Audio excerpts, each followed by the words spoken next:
Okay, so hopefully you can hear me. Please let me know if you can't. I wanted to welcome everyone. So exciting to hear, people are from everywhere. We have Birmingham, Manchester, Oxford, Isle of Man, Italy, and we have Glasgow, Portugal, Liverpool, London, Sheffield, Costa Rica, wow, on my bucket list, Canada, Seattle, Washington, and my God, welcome to absolutely everybody, and from Switzerland as well. Jack, you said you can't hear anything. Let me know if there's an issue with the audio.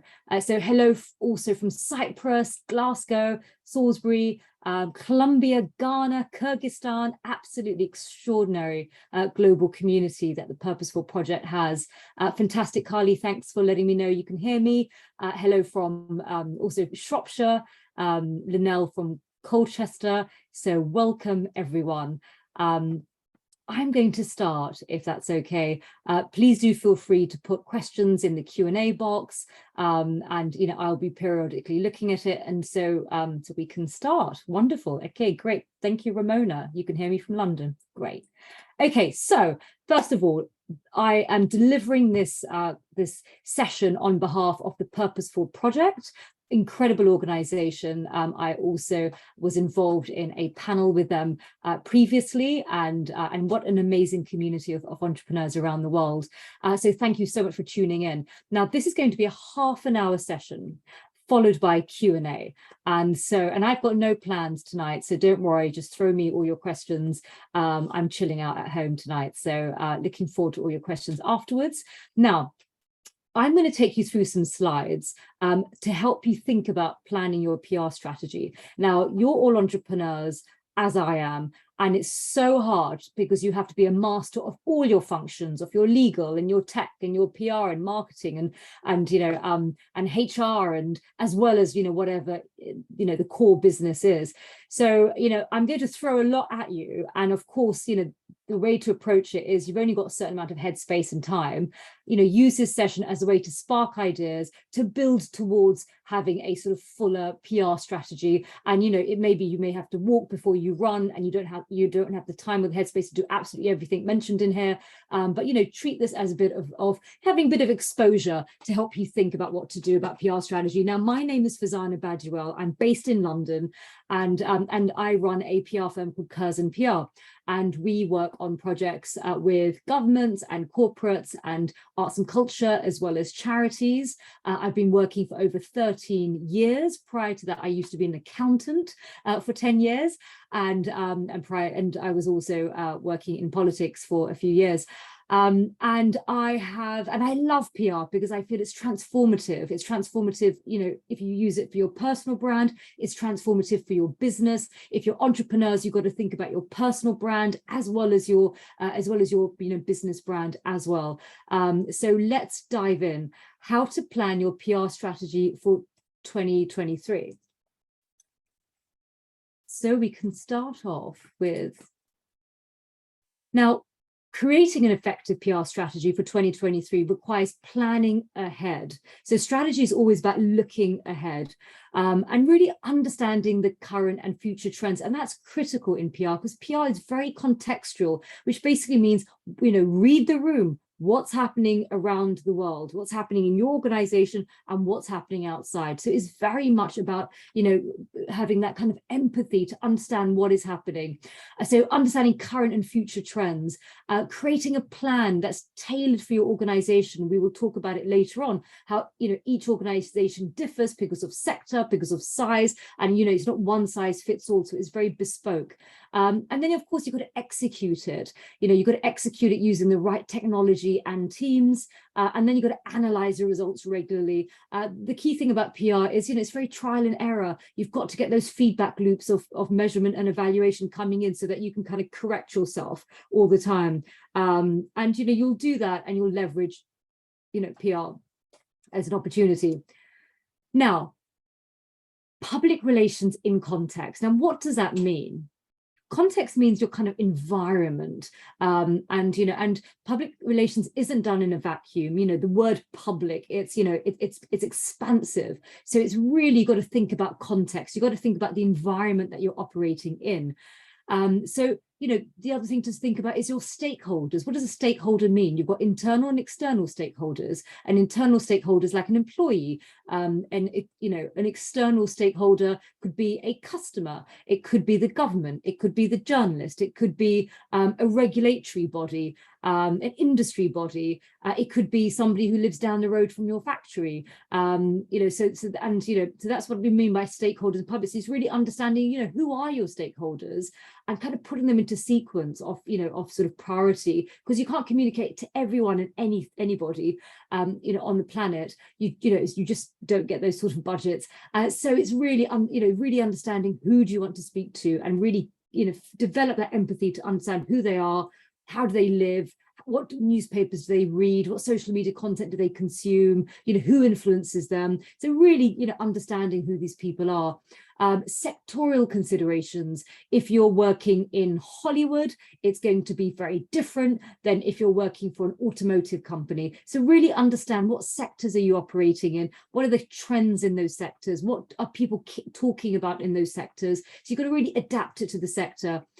Then we have like the organizational development. If you're a startup, it's going to be very different than if you're a mature corporate of 20,000 people around the world. So you've got to really adapt your public relations strategy to the life cycle that you're in. And organizational characteristics. So what is kind of like characteristic about your organization? It could be a startup of one person, 3 people, 300 people. What is characteristic? It could be your culture is very important, values, mission, vision, purpose, all of that needs to be really taken into consideration and really thought about for alignment. Then issues and public opinion, what are issues are happening? For instance, during COVID, there's a big issue around mental health, remote working, work from home, hybrid working, or geopolitical, the invasion, in Ukraine, is that affecting supply chains? What's the public opinion, on areas that touch your business and what you do? So, that's really important to really understand what we call as PR sentiment, public sentiment. Do they have positive, negative, or neutral sentiment on certain issues that touch upon, your world of operating? Timescales, what timeline are we looking at?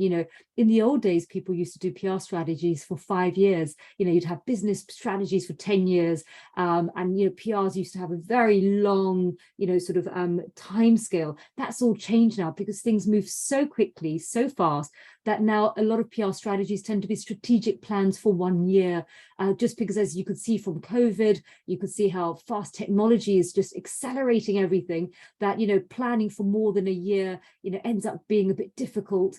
So people tend to sort of plan for a year, maybe 2, maximum 3 years. If they do 3 years, it's very broad brush, not so super detailed, just because the rate of change that is hitting industries and business environments and the economy is so fast. So really think about timescales, what feels right to you. Again, if you're a startup, things will be quicker, and resources. And that's really important, because you could have, a PR strategy, that is equivalent to like a lion, but your PR budget may be equivalent to a guinea pig, and you're just not going to get the connection there. So you've got to really think about, what budget do you have? Who do you have internally in your team who could do the work? Who do you have externally, budgets in terms for agencies or freelancers, or time you've got yourself as an entrepreneur? Really, are you going to really spend every Saturday and Sunday if you've got no in-house? Really think about what resources you've got in terms of time and money. So really understand the context. Don't just go in blind saying, I want this and I want it done by this time. Really think about the bigger picture. So that's really quite important. Then we go into basic questions in planning. Ask yourself, what do I want to achieve? And then, who do I want to talk to? What do I want to say to them? And how shall I say it? And how do I know if I've got it right? Now, this is really quite important. And this is quite a good planning exercise that you can do either on your own, or you can put in, your business partners, some of your team. If you don't have a team as yet, you can bring in, you know, an external, a friend, you know, or a family member who can kind of ask these questions and really sort of dig deep. Because sometimes having an external perspective is actually really quite interesting, because sometimes you kind of like innately or intuitively know what you want, but you can't articulate it. And then you start hiring one person or two people, and then you sort of get angry with them and you're like, oh, you should know what I'm thinking. Well, actually, no, people won't. So it's really good to write it, to basically eke it out of your head and your heart and your gut, and put it, you know, in a strategic annual plan, you know, for PR, so that anyone that works with you, be it external agency or freelance or in-house, you have something, you know, to guide them. Having worked with entrepreneurs, I teach at Oxford University's Entrepreneurship Centre and Business School. I spent 4.5 years working with startups. What I've learned is their biggest frustration is they don't know why their team members don't understand intuitively what they mean and what they want. And, you know, the biggest step that you can do to overcome that is to really create something written and give it to them, and then repeat and reinforcement. So often when I work with founders, I say to them, once you've gone through the exercise of creating a strategic PR strategy, not only have it all written down, but also do a Zoom call of yourself, record it, turn it into a video, so that you can also kind of add a bit more repeat and reinforcement by the founder talking about what your PR strategy is. But anyway, these are the basic questions, but in those packed quite a lot. What do I want to achieve? That's your SMART objectives and goals. Who do I want to talk to? That's your target audience and your stakeholder mapping. What do I want to say? That's your key messaging. How shall I say it? You know, what kind of channels are you going to use? Social media, you know, sort of journalists, events, you know, website, podcasts, and then how do I know if I've got it right? That's your measurement and evaluation. So these are the basic questions that, you know, and we will talk about the sort of more technical terms that we use in PR that, you know, basically runs these questions at a later stage. Now, when you do planning, you've got 10 stages of your planning. So, you know, in this document that you create, just you could have these, you know, headers, you know, these subheadings. One is analysis. And that basically means, you know, what's happening contextually, what's happening in your sector, what's happening in your country, what's happening in the economy, you know, what's happening, you know, in your organization. And, you know, so that's your sort of, you know, analysis piece, which, you know, we call situational analysis. What's the situation? Because, you know, somebody coming in, you know, they need to know what environment you're operating in. So that's your first piece. Your second piece is aims and SMART objectives. So aims are like, you know, what do you want? What do you want to achieve? And SMART objectives is really good, because sometimes people have really woolly aims, and then you need SMART objectives. And SMART is an acronym for like specific, measurable, you know, and if you Google SMART objectives, it will come up what it stands for. But, you know, you like the T is for timely, for instance, and it helps you create objectives that are granular. And the reason why you need these SMART objectives is because it will help you do the measurement. Otherwise, the more woolly your goals and objectives are, the more, you know, it will be difficult for you to measure success. So that's a very key part. And, you know, then you've got these stakeholders and target audience. Again, really think, who are your audience? A lot of startups I work with are like, it's just customer, customer, customer. And they don't realize that actually it's current and potential talent, because actually they're going to be the biggest game changers for you. And, you know, and often with startups, you need to do talent acquisition. You need to sometimes persuade people to work for you, often at longer hours, highly emotive, very stressful, often at lower salaries than they would at a comfy, you know, established corporate. So you need to really persuade people to come and join your team when you're a startup. So therefore, think about talent, both potential as well as current, as a key stakeholder. They're often neglected, and often they are the most important stakeholder, and, you know, as well as obviously the customer. But look at broader stakeholders. Who else is important for you? You know, investors, if you're looking for funding, you know, they're important. So really think about your stakeholders.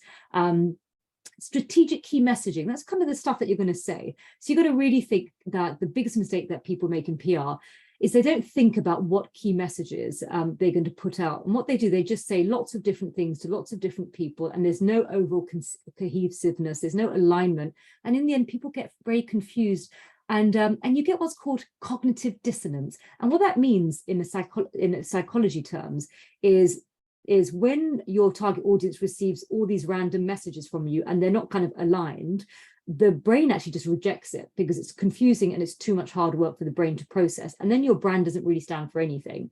So, what you really need is that kind of consistent repeat reinforcement of messaging in order to make sure that it lands and your target audience retains that and is able to recall it. So you're really trying to create associations in people's minds. So when people think of you or your brand, you want them to think of, like, I don't know, 2 or 3 keywords. What will those keywords be? If you're like lobbing lots of random key messages, then none of it's going to stick. So you've got to really be, very curated about what your key messages are. And sometimes what you need is create a bit of a stakeholder map, employees, potential and current, customers, potential and current, investors, potential and current, and then think, well, what are the key messages for each of them, and make sure that they make sense, that even if the other one were to read the other one, it would still, resonate.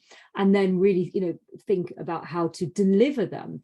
So then you come to resources and budget. So that's really important. What time do you have? What level of, expertise do you have in-house and access to externally? What budgets do you have?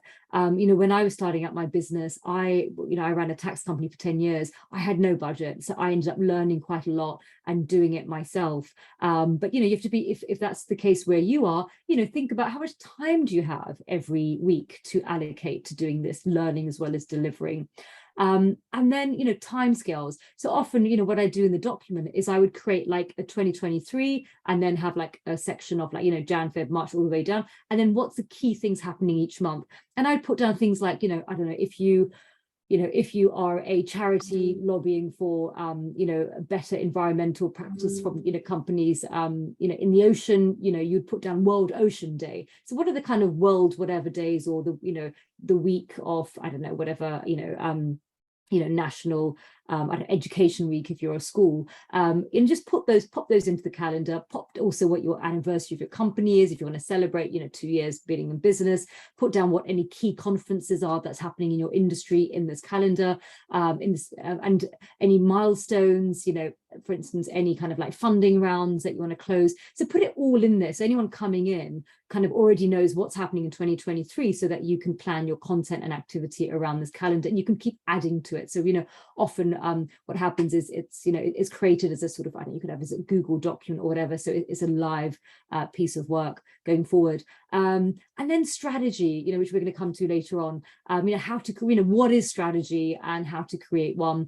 Then tactics across channels selected. So you've got tons of channels in PR. My God, you've got conferences and podcasts and social media and websites and online reputation. You've got exhibitions and speaking opportunities and award submissions. You've got so many tactics, so what we call channels of communication. But you've got to really choose the ones. What are the channels that your target audience is most likely to consume information from? So you've got to go backwards like that. And then choose, and this, some people now, in the beginning, in old days, they used to, set up social media accounts for everything, TikTok, Instagram, Clubhouse, LinkedIn, Twitter. Sometimes if you want to be smart about it, really think to yourself, hold on, are my clients or customers or talent really on TikTok, or are they really on Clubhouse, or are they even on Facebook? If you've got a Gen Z, target audience, are they really on Facebook? Or maybe you've got Gen X, and some of them are, or some countries they are more Facebook and other countries are more Twitter. So really, look and stress test what social media channels you are and what other channels you use. And, and it's much better to really deliver a punch in one of the channels rather than being a bit rubbish, pushing out sporadic, stuff now and then, because you're just so thinly resourced. So really think about your channels, choose them really carefully, and then do a fantastic job in whichever channels that you choose. Measurement and monitoring, that's really important, otherwise you're flying blind. There's no excuse now, because you've got free metrics on social media platforms.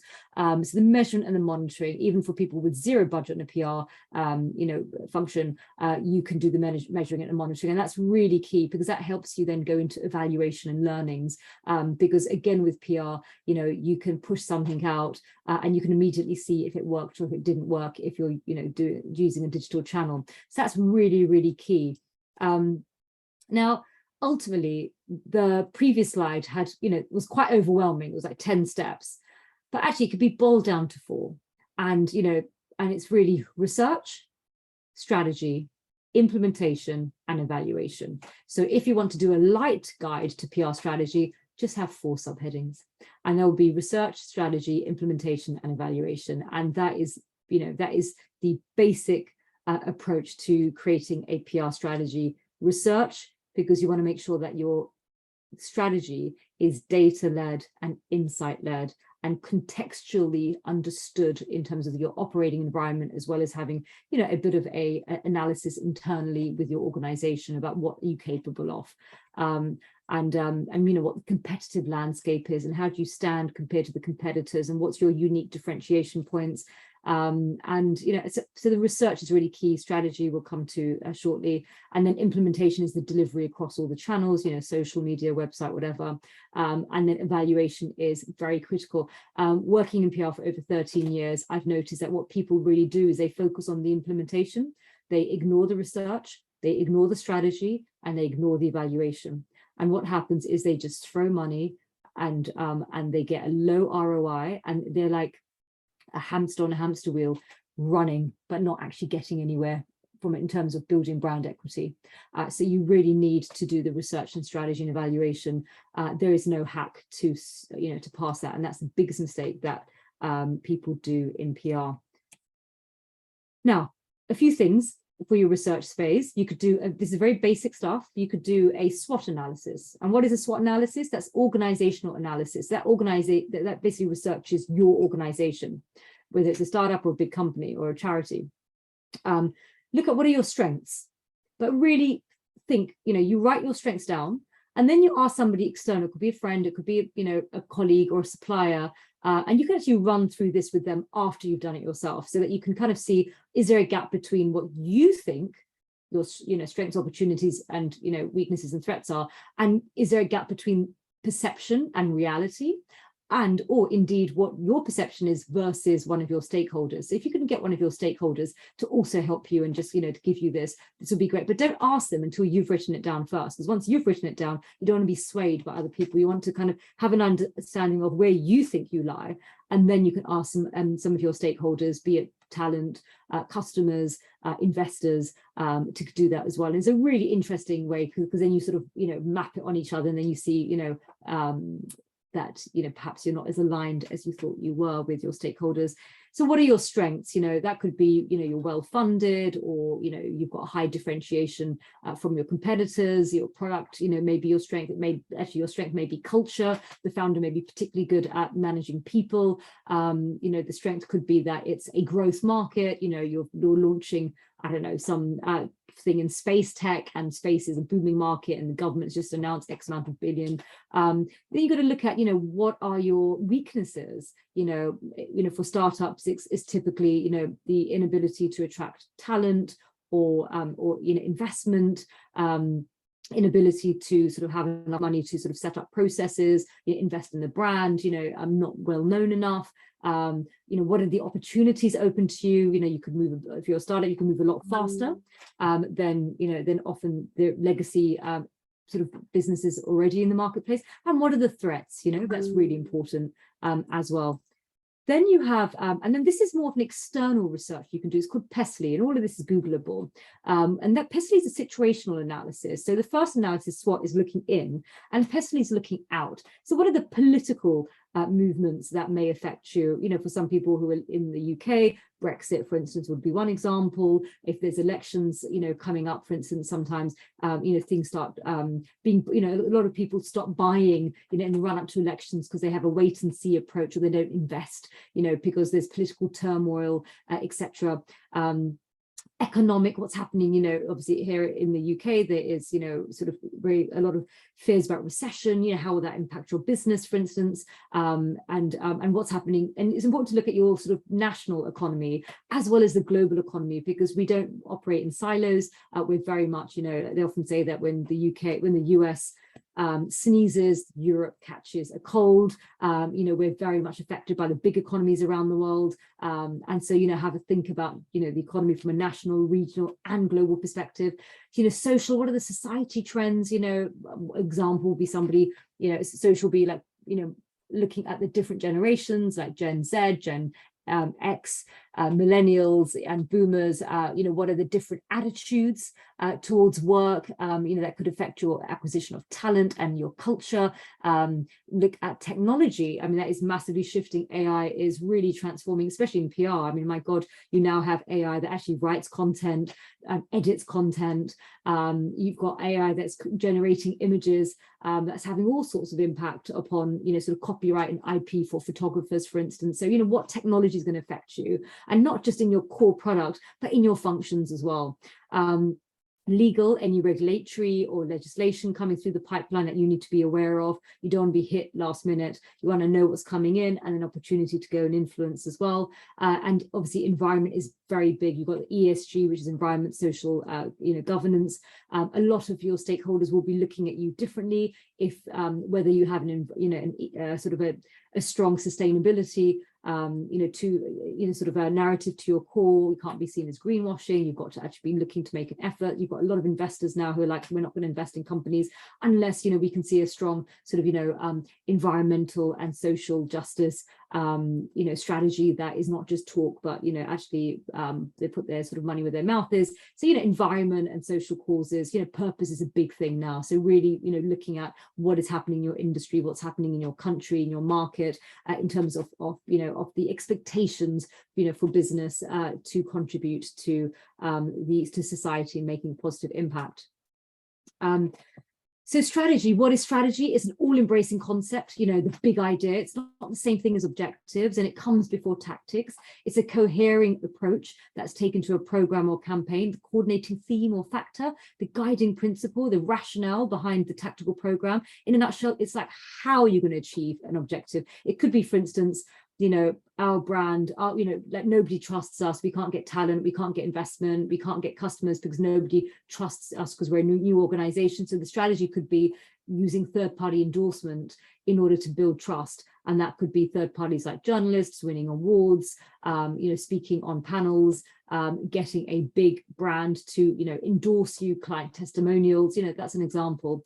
And also, tactics is what you will do. So that's, that's the kind of difference. So it's obviously, sometimes it's quite difficult to sort of differentiate between strategy and goal and objectives and tactics, but that's just it in a nutshell.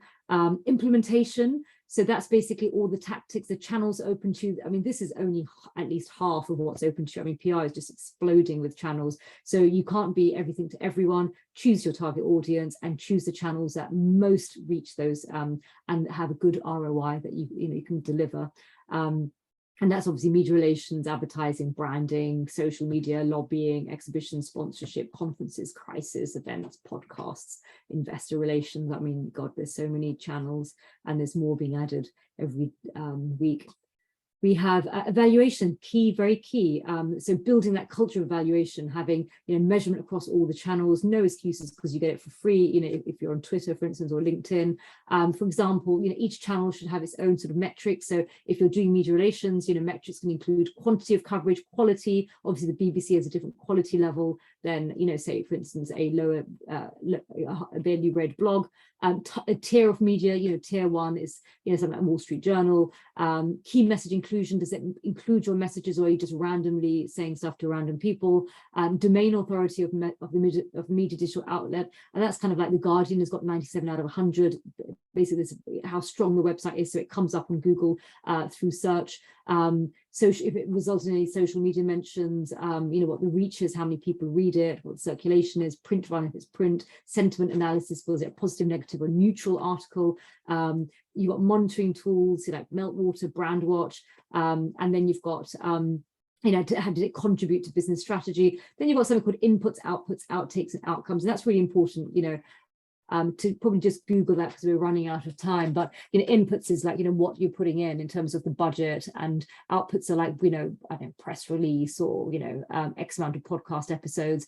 Outtakes are actually what was the recall of your target audience, and outcomes are, did it lead to more business, did it lead to better staff attrition, and ultimately it has to contribute to your business strategy.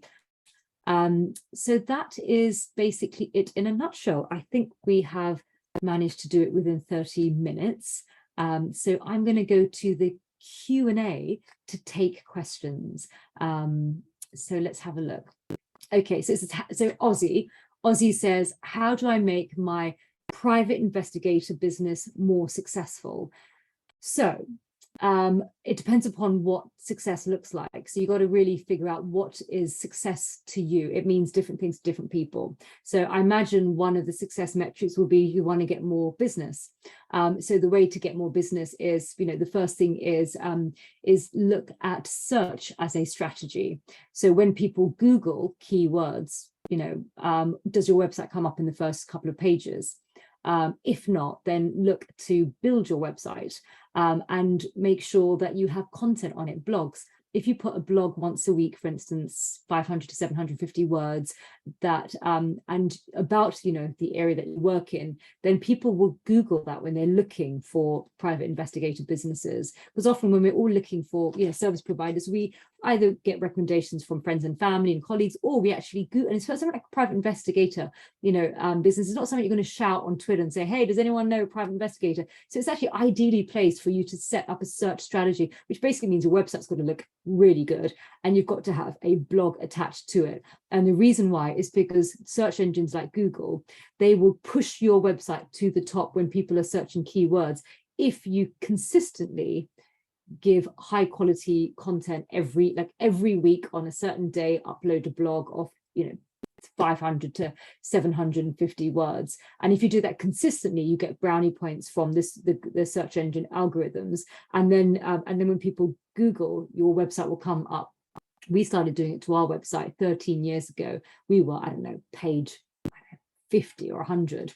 Now, when you type in certain keywords like art PR, we're often on the first or second page of Google. That didn't happen magically. That happened because we made a list of kind of SEO friendly keywords and we embedded it into blogs, and religiously every week we started doing a blog. So I think that would be a really great way there'll be one tactic that you can employ to make your private investigator business successful. People are interested in it. It's quite curious, with James Bond. So I think putting content around it, I think will be good. And the way to look at it is look at the best business in your marketplace and look at their blogs, look at their website, look at the kind of topics that they use, and use that as inspiration as part of your research. So Srinivas Vasu, how can we find out what social media platforms are consumers consuming the most? I mean, what the initial stage for it is, where our customers are from. So what I would do is actually often look at your market leader in your industry and take a lead from them. Have a look at what social media channels they're on and have a look at the quantity of posting they're doing on each social media channel. Look at the engagement that they're getting. If they're getting 100 likes on LinkedIn and 1 like on Twitter, that gives you an idea of which channel they seem to be getting better engagement. It's not just about followers, it's about engagement. Be careful that you're not mixing up the engagement if they put a spend behind it. You really want to look at organic engagement, which hasn't been boosted by by advertising.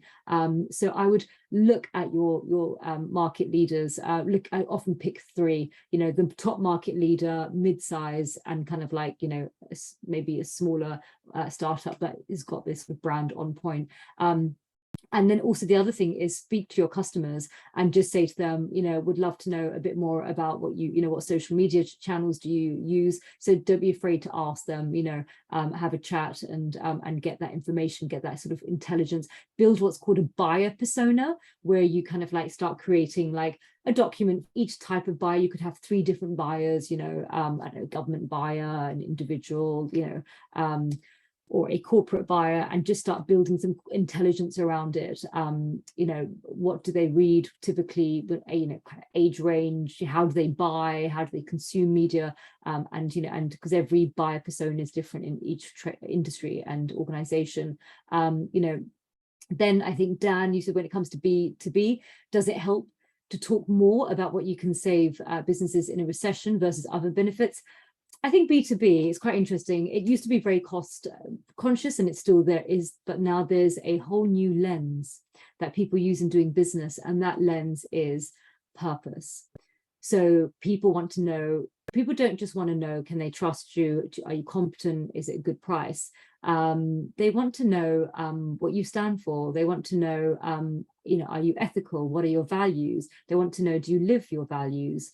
Often I've had clients who've sort of come to us and they said, we chose you and we're in the B2B space. We chose you because, you know, you value in your values, you value diversity, and we follow you on social media and we see a lot of posts around diversity. So i.e. they took the time to check what our values are on our website, and they took the time to check our social media if we also, you know, are consistent with our messaging, or is it just something we stuck on our website and forgot about it. And we live and breathe it when they go to our, you know, our team, and they see we're ethnically diverse, gender diverse, you know, and so forth. And so that's really important, is that people, you know, obviously in a recession, people are more cost conscious, but, you know, a lot of people are making decisions based upon more than profits. It's really think about your triple bottom line. Think about profits, planet, and people, because that's what people care about. How do you treat your staff?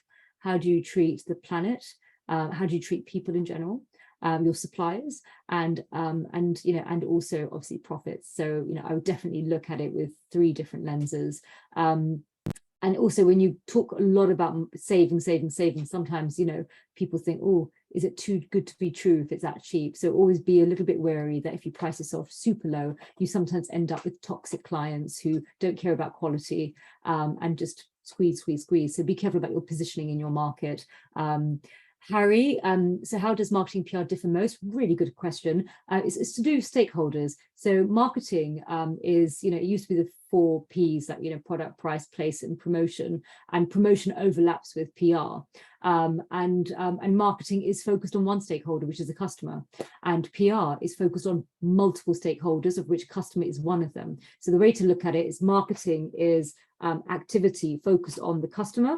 PR is activity focused upon stakeholders, including government, media, regulatory bodies, industry, talent, and customers. And where it overlaps with PR and marketing is the customer bit.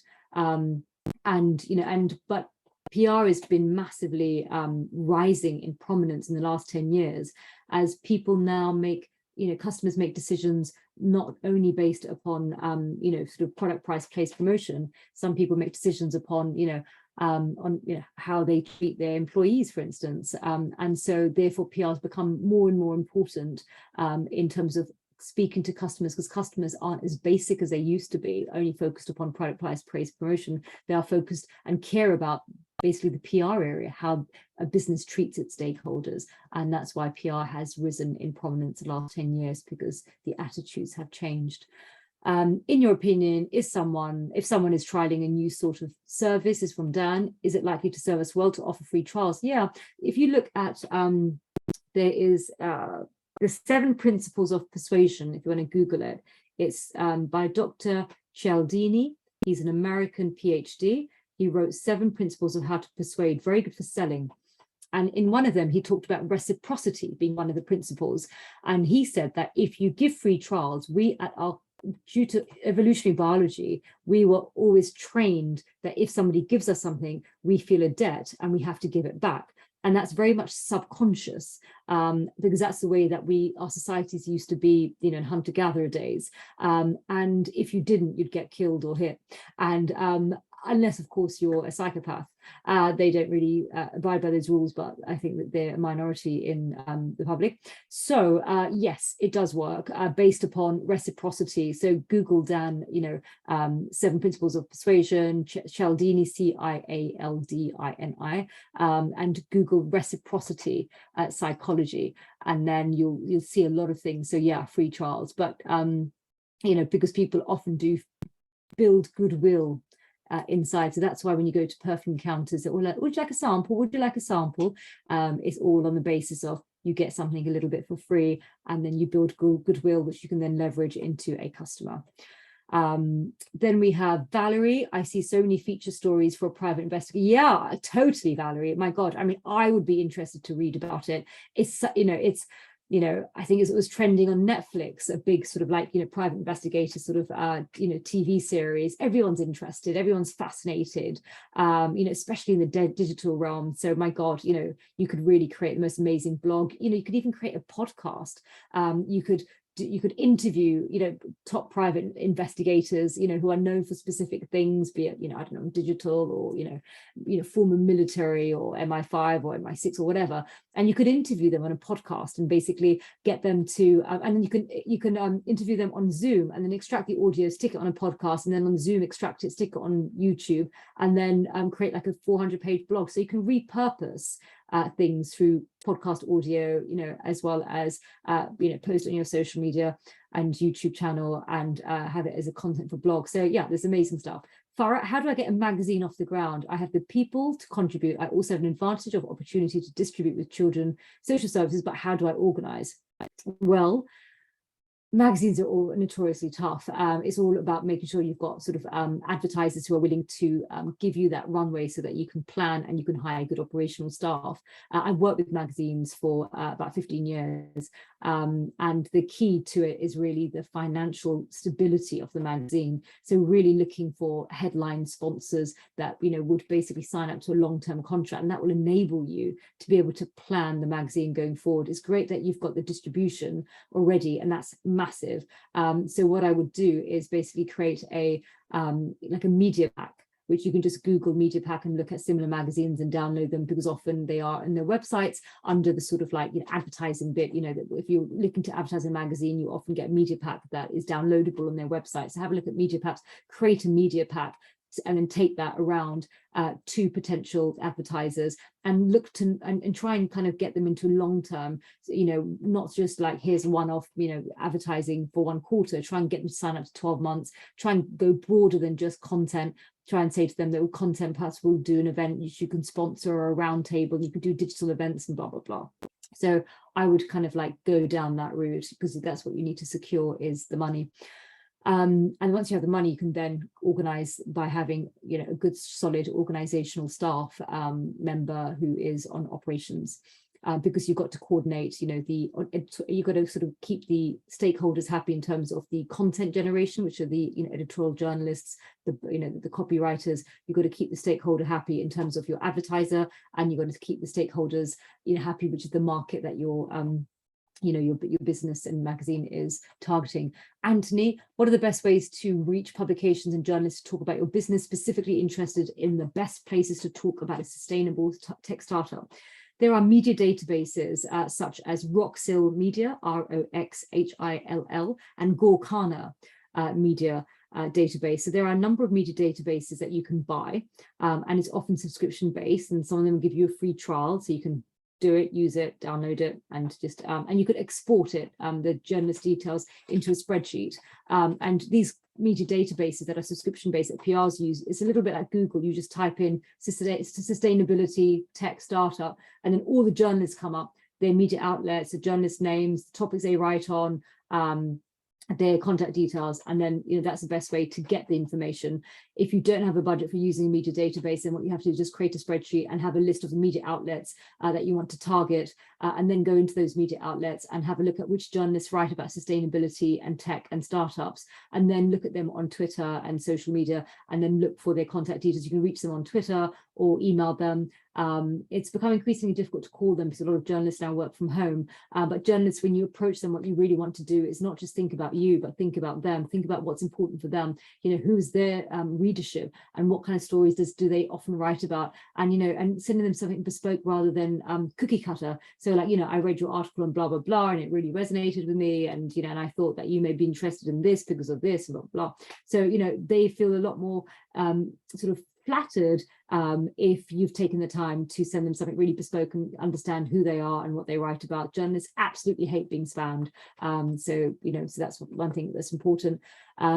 Anonymous attendee, how do I acquire clients within the shortest time with limited resources in a new location? That's tough. So I would say that acquisition of clients in the shortest time, I would say digital. Choose a platform that you feel that your clients are using, and just basically focus on one platform, because if you focus on 3 or 4 different channels, then you're going to be spread quite thin, and you've got limited resources. So just choose one channel. You know, for instance, a lot of jewelry brands, they're on Instagram. They don't even have websites nowadays. A lot of artists don't use galleries. They go on Instagram. A lot of NFT sellers just sell on Discord, which is like a channel like Slack. So get a channel and just go in hard on that one channel and forget about doing loads of ones.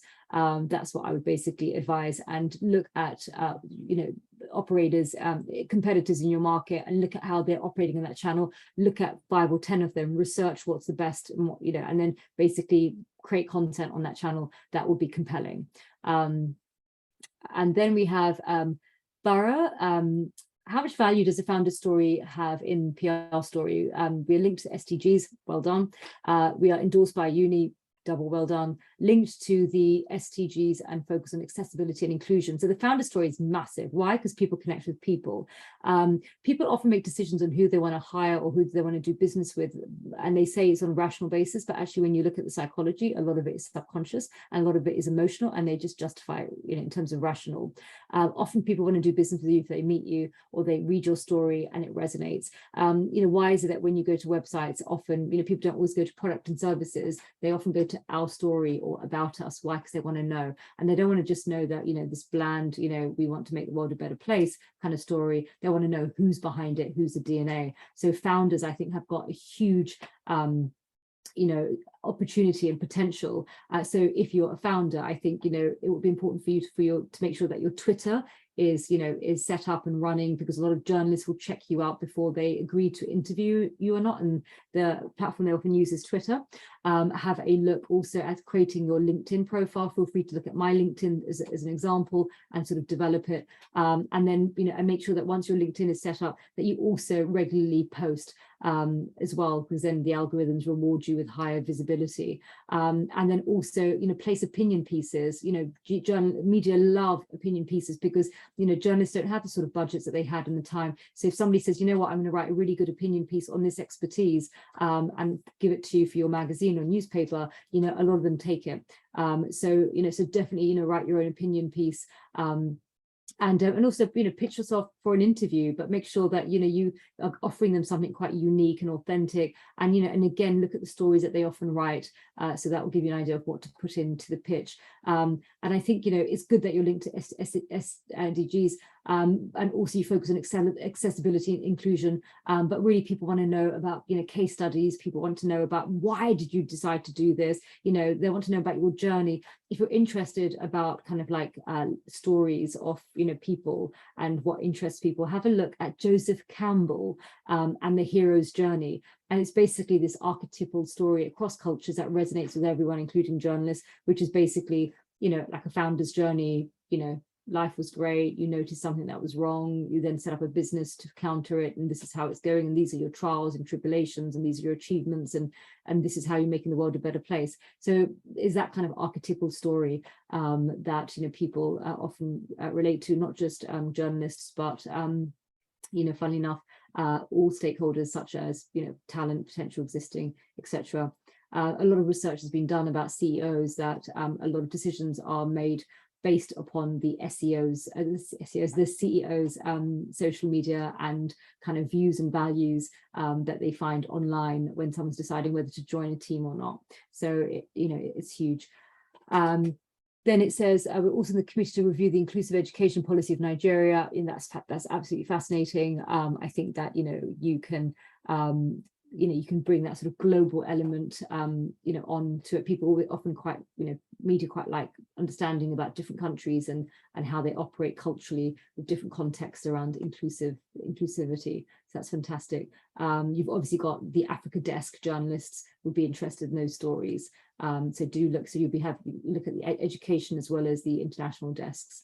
Ramona runs a nonprofit doing sight loss awareness training, educating about sight loss, supporting those living and at risk of sight loss. How do I move forward with PR planning? Just restarted my business after providing caregiving and family. It's hard caregiving. My husband's looking after his mum at the moment.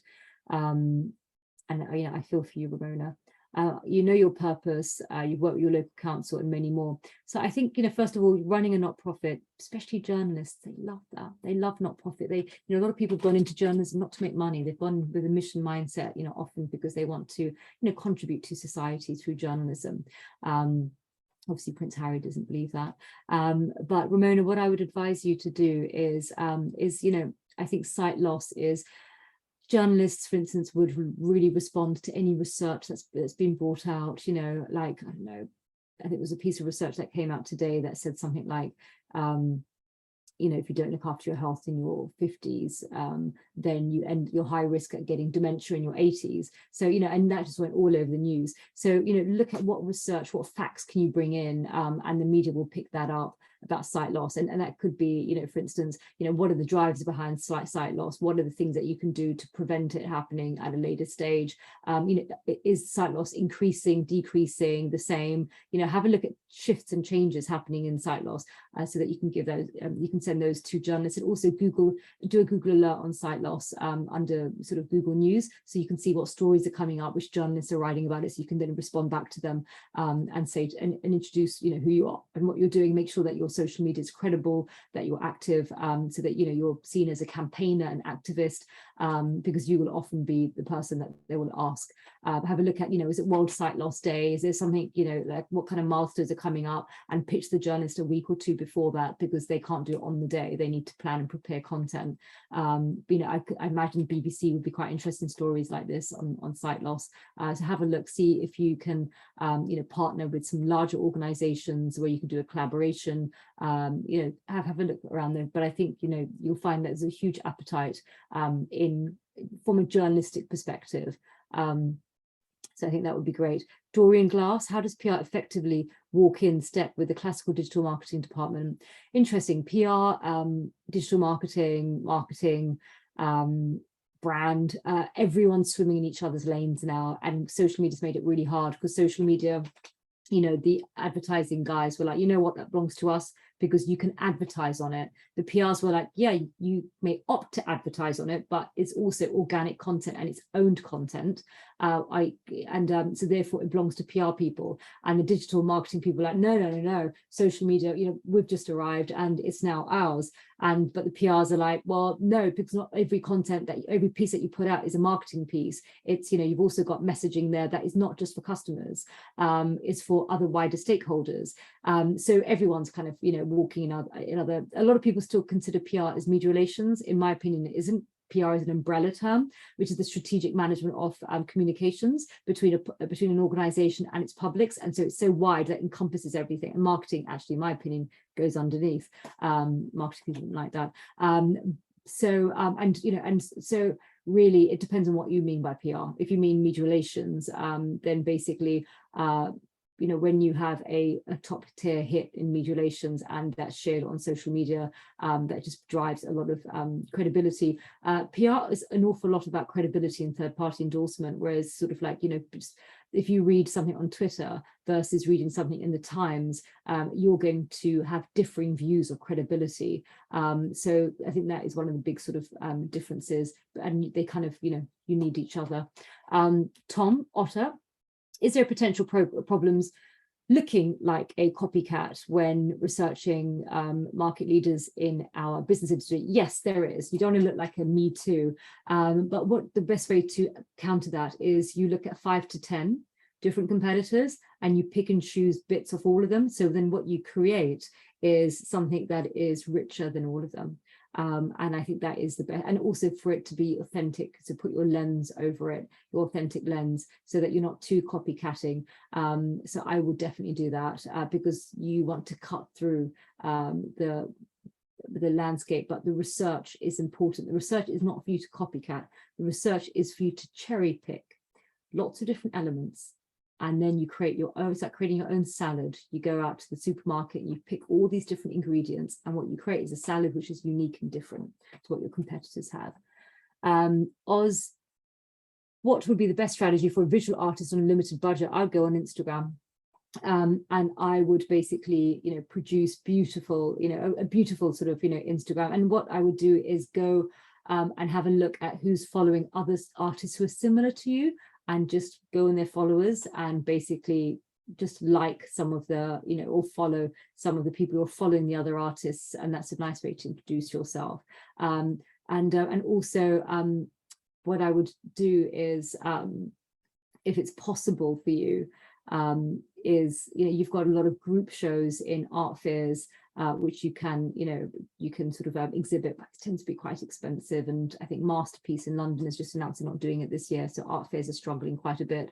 But I would say Instagram, look at some of the best Instagram artists and look to see what they're doing, and you will attract, a sort of, and also what would be great is seeing if you can get, you've got the art newspaper, you've got Apollo, you've got a number of different media outlets, and see which one is most likely to cover you. But you've got to have a story, a reason. A lot of artists are activists. One of our artist clients, she basically struggled to get a lot of media because she didn't have a story per se, and then she fell into just creating a Women in Art Week, where she basically went to Somerset House and other people and said, listen, can we create a Women in Art Week? 1 week only women artists will be represented in these galleries and these institutions. And it then spread to Paris and other places, and she said, I can getting in tons of top 10, and on the back of it her artwork's doing really well and she's selling well. So it just goes to show that you can also, whatever areas that you're passionate about, identify what trends and issues are in the art market that you feel that you'd like to contribute to making better for other people. And and so it's not just a selling strategy. Have a look at what you stand for. It goes back to people who want to do business with people that they feel that there's an alignment of values. So have a look at is there any activism within your art and within what you want to do? That is also another channel for you to communicate with your market. I'm not able to decide what I actually want in my life, trying to find from long time. I never saw me as a guy doing a 9-to-5 job. Sometimes I think I want to be a photographer, model, singer, and I'm always thinking, what business should I start? But I'm not able to do anything. My dreams have turned into stress, and it's not taking me anywhere, just stuck in same place. I hear you. I've got the same brain. I'm interested in everything. I get pulled into things left, right, and center. And what I realized is that I have such innate curiosity that that I struggled like you. So what I did is I chose one thing and I stuck to it. And for 10 years I did accounting, and then now I've been doing PR for 13 years. So you can see my brain, I go from accounting to PR because I'm like you, I'm interested in lots of different things, and it makes it hard. So I basically decided to at least give 10 years. So I read this book by Malcolm Gladwell, and he talked about how it takes 10 years to master. Now, I think that isn't probably precise anymore, but I quite like the idea of giving my 10 years into a sector and just really giving it 100%. And that's what I did. I just chose something, did it for 10 years. And after 10 years, I was like, oh, I really desperately want to do something different. So I moved from accounting, and I did I think 4 years actually in politics. And then I moved into PR, and PR is actually what I really feel. Sometimes you have to try lots of different things before you really realize what you're good at. So don't be afraid to try different things. And sometimes a 9-to-5 job actually is quite good, because it kind of gives that fire in your belly to say, oh my God, I really don't want to do this, in order for you to start something on the side. And once your thing on the side really starts building, your side hustle starts building, then you make the transition from a 9-to-5. But what a 9-to-5 gives you is discipline. You wake up in the morning, it gives you purpose, you learn things.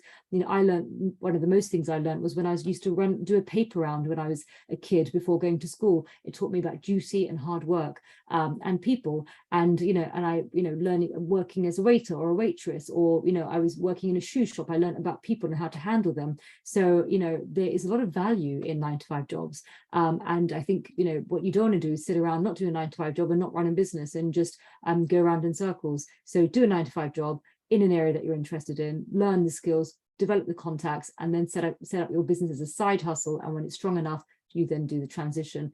I mean, that's what I would do if I was in your position, but I don't really like giving advice because it's contextual.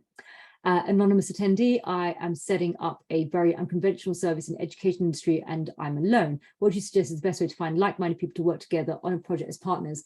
So if you're in the education industry, there must be some sort of industry body, like in the PR industry, we've got the CIPR and the PRCA.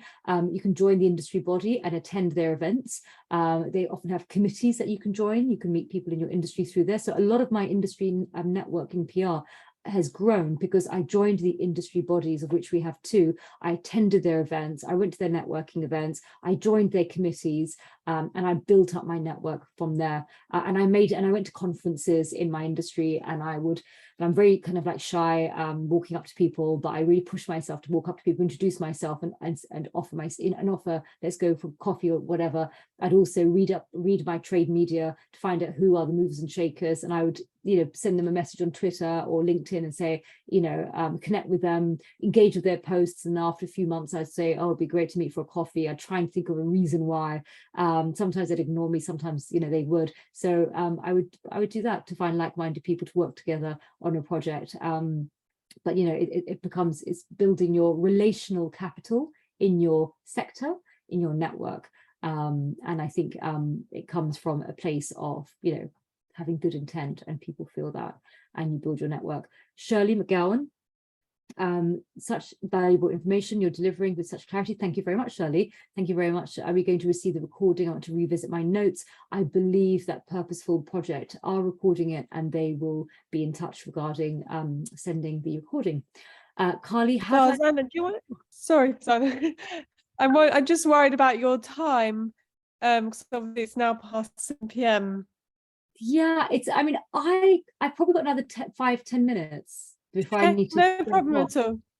Perfect. Okay. Thank you so much. There's a couple of other questions. I just want to quickly make sure that they're answered. How can I get customers to engage more with my brand on social media? I'm a coffee startup, whole beans and coffee pods. Oh, that's such a lovely, again, look at your competitors on social media. Look at them with someone else, like one of your friends or someone in your team or a member of your family. And both of you sit and analyze your social media channels versus a couple of the competitors, and have a conversation together. Because if you do it yourself, sometimes it's really hard to see the wood for the trees, because it's your own brand and you're doing your own work. So get that external perspective in. But my God, you could do really interesting things like coffee and conversations. So you can do kind of like, Instagram lives or something like that, where you have a coffee sitting down next to someone else, interesting, and you have a conversation about whatever topics around life. It could be about well-being, it could be about mental health. So you can kind of create like these little campaigns of, coffee chats and stuff like that, to make it kind of more personal and bring it to life. Also, what's people interested is, how do you get from, the coffee plant all the way to, our coffee cup? What's the journey? People kind of want to be educated. Coffee is a little bit like wine. People want to know what the journey is from, from the soil to, to our cup. So thinking about those sort of stories. So I think really social media is about harnessing storytelling, and I think things that you ingest, food or coffee or wine, there's huge rich storytelling. Which countries do they come from? Tell us about the people who are working in those countries. What is their stories? Coffee could be very evocative. Yeah, I'm just excited thinking about it. So Johnny's also asked, will it be recorded? I believe it is. So my name is David. You are great. Thank you, David. I'm sorry to hear about your daughter, and everything else. I send you a lot of love and strength. And yes, thank you, Oz. Last one from Bea. How can I reach out to publications in the interior design industry? I love interior design. I'm developing a purpose-driven 3D architectural service business that will produce handmade ceramic tiles, gorgeous. Small family-run factory, lovely. Journalists love small family-run factories because there's hardly any, and it's just quaint. Very rich for storytelling. And they would others had to close their doors. Yeah, journalists love the whole sort of save a family business narrative. Struggling with marketing strategy for my product. What I would do is, again, just start off with making a list of publications for in interior design. You've got the interior design publications themselves, but you've also got kind of like, I think it's a Katrina Burrows from Sunday Times, Homes supplement. So you've also got the journalists in the sort of the main, nationals. So make a list of who they are.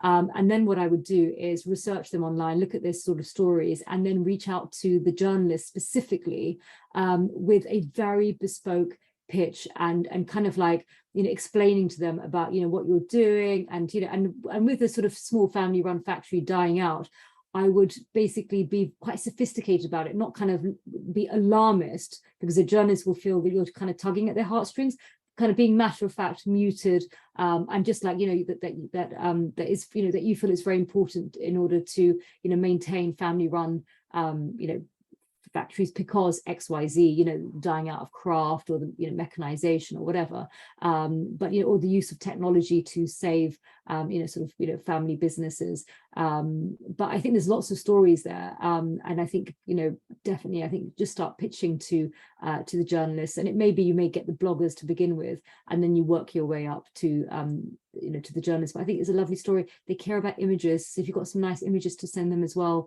send that to them as well. So that's it from me. So actually, we've got one more, not-profit, reduced infant mortality. One of the biggest challenges is protecting health and human rights emerging. Okay. Well, again, being a not-profit, infant and maternal mortality, look at what are the key dates, the milestones, the remembering days, the world, infant mortality day or week or whatever. What are the awareness weeks and days?